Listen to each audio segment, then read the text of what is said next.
As General Grievous and his separatist forces started to expand their reach far out into Republic territory, they began to strike fear into the hearts of Republic citizens. In order to stop this, the Jedi Council dispatched Obi-Wan Kenobi and Mace Windu, along with their clone commanders, to destroy a deep space shipyard where the majority of separatist ships were being repaired. While on the mission, Mace Windu began to lose ground and ordered Commander Cody to commit his first war crime. So, let's find out how this happened and why it turned the battle in favor of the Republic.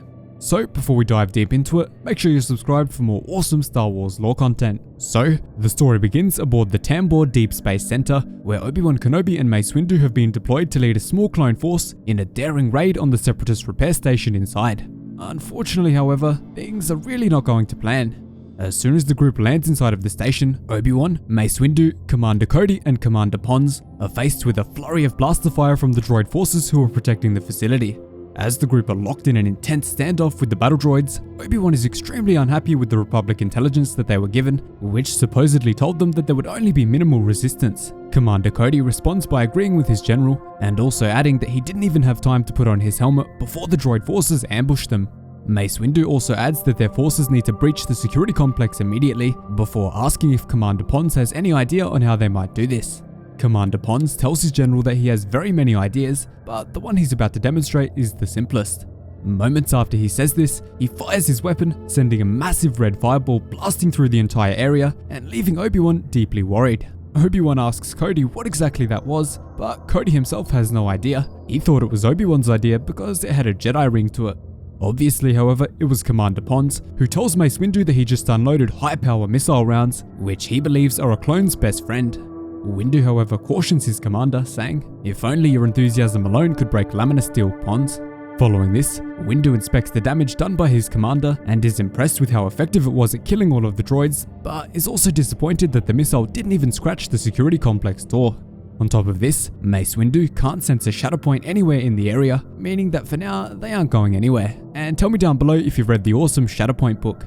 Soon after this, Cody orders Sergeant Swift to take his boys and crack open the security door, and Swift tells him that a small brace of thermal detonators should do the trick. Obi-Wan, however, tells his commander that a frontal attack is probably not the wisest choice, because the housing on the door is a blast-proof Geonosian design.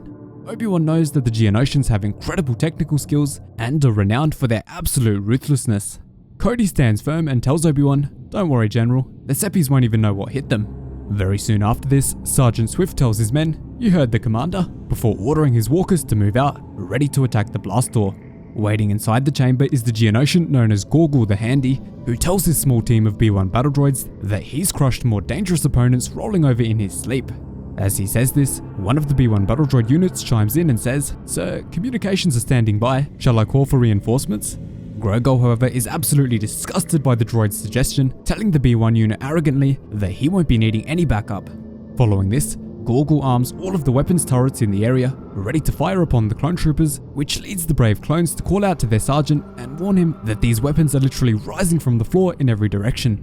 Sergeant Swift, however, remains brave in the face of grave danger, ordering his men to power forward and not slow down for any reason whatsoever until they reach the bunker. Unfortunately, as the group of brave soldiers are marching forward in their walkers, many of them are brutally killed by the onslaught of the fire from the turrets, ending the lives of many of them far too soon.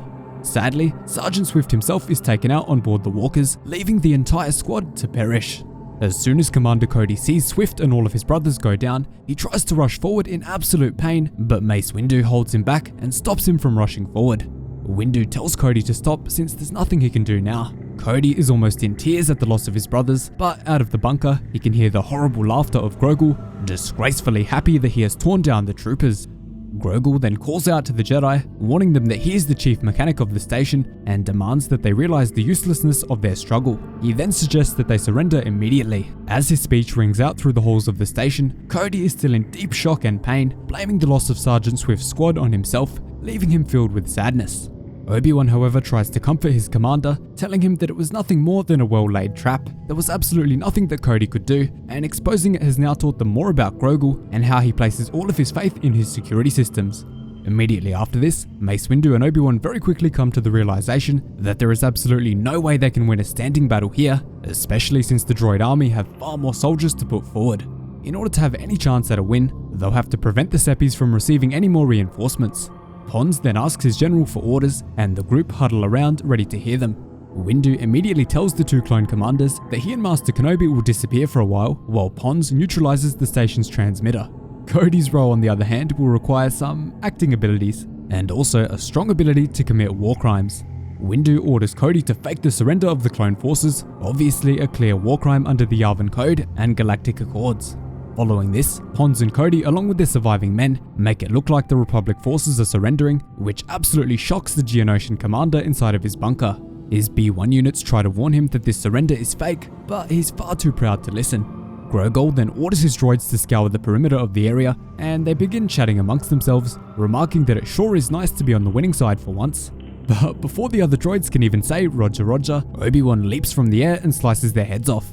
The B-1 units are in shock as Obi-Wan begins gliding his blue lightsaber right through their bodies and leaving them in the dust, telling them that he is only passing through, as he rushes to the next group of B-1 battle droids.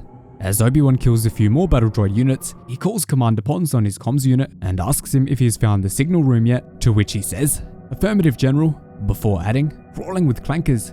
The perfect chance to give my launcher another test." Obi-Wan then contacts Master Windu on his comms device to get a status update, and Windu tells him that he's just cleaning up and has created a huge ball of B-1 battle droids with the Force. Obi-Wan is pleased by this and is now left with only one thing to do. They must wait for their enemy to come out and brag about his victory. As Gorgul arrogantly marches out of his bunker, he calls the Jedi weak Republic puppets who barely even fight before surrendering, and is very excited because General Grievous will reward him handsomely for this victory.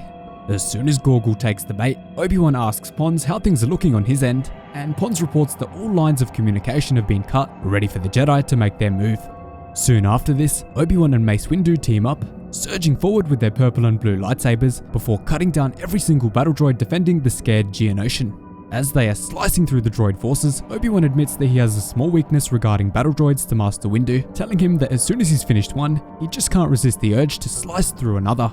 Windu laughs at this and they continue mowing down B-1 battle droids, leaving Gorgul absolutely terrified, ordering his droids back to the bunker and to turn the remote turrets on. Obviously, however, Commander Ponds cut the communication lines earlier, so his orders go unheard. Commander Cody then leaps out of the wreckage of his fallen brother's walkers, using his own general's line, "Oh, I don't think so," revealing that he was playing dead in order to lure the separatists into his view. This is yet another war crime for Cody, so he's going all out on this mission. Cody then holds his sniper with anger and pain, with the scope aimed directly on the Geonosian's chest, knowing that he has the authority from the Jedi to shoot the separatist on sight. With the knowledge that this pathetic separatist killed all of his brothers in Sergeant Swift's squad, Commander Cody opens fire on the separatist, pulling the trigger in anger. Moments after this, the separatist is shocked and confused, shouting out, "He missed?" Cody, however, tells him, "Better check again," before Gorgul realizes that his beautiful controller is ruined. And to end the story, Mace Windu tells Gorgul not to be upset as he'll have his holocuffs to play with all the way to the detention center. Obi-Wan then also chimes in, hilariously adding, "They're quite the hands-on affair." And to end the story, Obi-Wan is very proud of Cody for showing such restraint to only target the separatist controller after losing so many of his men. Obi-Wan also adds that he would understand if Cody just shot the separatist straight through the chest. But Cody tells him, "Perhaps you shouldn't be so proud, General. I was aiming for his head. This rifle always pulls to the right." So that was the first war crime Commander Cody ever committed. Thanks so much for watching, really hope you enjoyed the video. Cheers guys, hope to see you in the next one.